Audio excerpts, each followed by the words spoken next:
slide 36. All right, and you're going to click open in new tab. Okay, got that. Looks good. We'll click right there. That'll get it to you in big screen, Michelle. There you go. There you go. Okay, do you remember last month when I showed you how to do a Padlet, one class Padlet? And remember we talked about what you're reading, and I showed you how we set one up at every school so we could find out what our colleagues were reading across the district? Today I'm going to show you how you can set up a Padlet within a Padlet. We figured out a way to not have to pay the $49 to set up the class account on Padlet just by using their own system of copy and pasting. So we talked about whole class Padlet where everybody does their own, but do you see this one right here? I took our individual school Padlets from all the schools in the district, and then I copied and pasted them into the district Padlet. So you can make one for your students if you wanted to do a reading log for your class and you wanted to do it digitally with our It's Learning platform. You would just have one link up there, what you're reading D6, one page, and then you could copy and paste your students their Padlets within a home page. So then they didn't have to have logins. You didn't have to have 26 Padlets. You have one Padlet with all of their responses in there.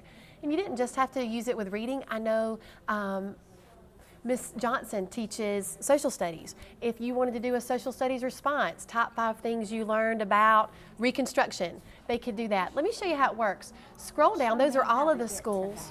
Sorry. It's okay. This is just a little bug because it's through Internet Explorer. If you go through Chrome, it'll take care of that. But if you'll watch up here on the big screen, as soon as I get them going, I'll help you get back on. It's not you, it's just sometimes Internet Explorer has some bugs. Okay, yeah. Click on ours for Anderson Mill, and you'll see how the Padlet within a Padlet works. Okay, so there's our Padlet embedded in the District 6 Padlet, and you can click View Original, and it'll take you right up there, which will really allow us at the elementary level to use technology a lot easier. Instead of having 5, 10, 11-year-olds having to type in URLs, it's all linked into one. I want you to practice doing one today. If you'll see how Padlet opens up in a new browser there, I'm going to exit that out and I'm going to go back to the blend space, and you're going to go to the next slide. That's the one we're going to work on today. It says D6 Foundations 15-16. You're just going to go back to the blend space there. Thank you, Ms. Johnson, for helping us out. You're welcome. Tech happens and we work on it. You go to slide 37. Guess you'll look like that. Good deal. Click open a new tab. Don't let this blow your mind. It's a Padlet in a Padlet in a Padlet. Okay? This is like the mothership for the whole year for our exit slips, right? So you see all the schools. Find Anderson Mill. And you're going to click on that. Click View Original. And then do you see our September Padlet there? Okay, so you see how we've got a Padlet within a Padlet within a Padlet. Next month we'll click on October and then November. So click on September's Padlet. And I'm going to show you a new tool that I learned at the CDC. Okay, Child Development Center is an amazing place. It's one of my favorite places to go. We have 3 and 4-year-old students there. So we're going to do our response like normal, but I'm going to show you a really cool tool that we found out together, Melissa Wells and I, figuring out how to help make Padlet developmentally appropriate. There's a webcam built into every one of our district laptops. So let me show you, and then you could try it out. You can click anywhere on the screen, just like last time, double click and put your name. I'm gonna model it with mine. So there's mine. What we're writing about today is what is your takeaway from today's work? We've talked about classroom libraries. We've talked about classroom environment. We've talked about the power of choice. Think about one takeaway from today's reading and writing workshop. What's a goal that you have? What's something you learned? What's something you're already doing? Something you want to try out? And then I'm going to show you how you can use your webcam instead of going to another website to save a picture through a URL like we did last month, how those of you like Miss Lyles who teaches kindergarten and Miss McDougall who teaches first grade, you can let them take a picture of their book using the webcam. So let me show you. So one takeaway I have is how important it is to provide our students and our teachers with choice. This afternoon I'm going to talk to you about some more online options we have. Now, watch how you can use the webcam to take a picture. Do you see the camera picture right here at the bottom? I'm going to click camera. I'm going to click take photo. And then it says, do you want to use your camera on the laptop? Well, yeah, I do. I don't have to go get my smartphone or check out the digital camera from the library. And it's just, look, hello. There it is. And then click OK. So then it loads it right there. Well, I want to tell you how awesome it was to use this with 3 and 4-year-olds at the CDC. It's not developmentally appropriate for them at 3 to type it up. An assistant or the teacher has to do dictation and then read it to them, but they could read a picture.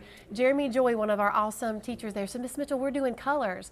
I can't wait to try it. I'm going to make a blue Padlet, and I'm going to have every one of the students bring something from home that's blue, and then I'm going to call them up and show me what your blue object is. So Tila may have a blue dinosaur. Benjamin may have on a blue t-shirt. Well, we practice with the teachers, and I'll show you their Padlet in a minute. Every one of them in about 4 seconds created their picture. And so it's a tool for us to be able to open up technology in ways that allow our students to read pictures, not just text. So I know I covered a lot today. Take a minute and do your takeaway. Type that into the Padlet so you have yours. What's a takeaway you have from today's reading writing workshop related to environment, related to choice? Maybe you love the Padlet idea. And then I'll tell you how to make this yourself if you're interested. And we have created a step-by-step tutorial, because if you're like me, you need the tutorial to do it later, right? And so I have that for you I can email. Mine's not letting me type. I love computers. It's okay. Here we go. Where is yours? Michelle, okay. It's okay, I'll help you. Michelle, tell me what you want to say and I'll help you with yours. It's typing it up, it's in there. Somebody else is doing Michelle. Okay. Maybe we need another Michelle. No? Was that yours? Is that what you wanted to say? That might not be mine. One There takeaway. we go. Let's see. I have yours saying one takeaway I have is using Padlet and letting students post photos. Was that you? That's yours? Okay. Miss Butler, there you go. There's yours. Just start typing. You just start typing. It's okay, let me help you. Oh, because it wants you to do it online. So I'm going to trash it online and make a new one on yours. So make a Jill on Your computer's just acting a little funny. I'll help you fix it, but why don't you use mine to type yours on? Okay?